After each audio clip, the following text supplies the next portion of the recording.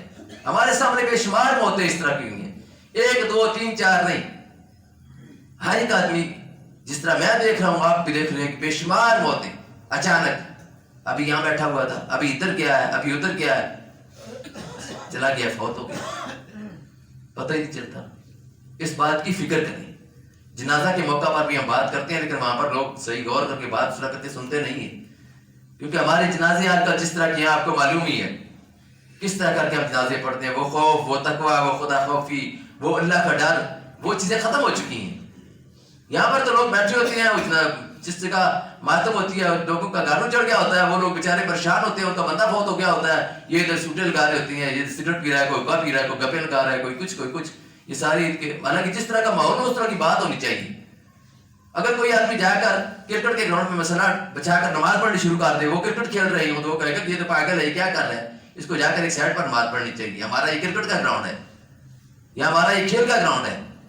اب ایک مجلس ایسی ہے، محفل ایسی ہے کہ موت کی محفل ہے، وہ موت کی مجلس ہے. وہاں پر تو موت کا تذکرہ ہونا چاہیے، اللہ کی یاد ہونی چاہیے، آخرت میں جو حاضری کا احساس ہونا چاہیے، ایک دوسرے کو اس کے بارے میں فکر مند ہونا چاہیے. وہاں پر جا کر نمازیں ضائع ہو رہی ہیں،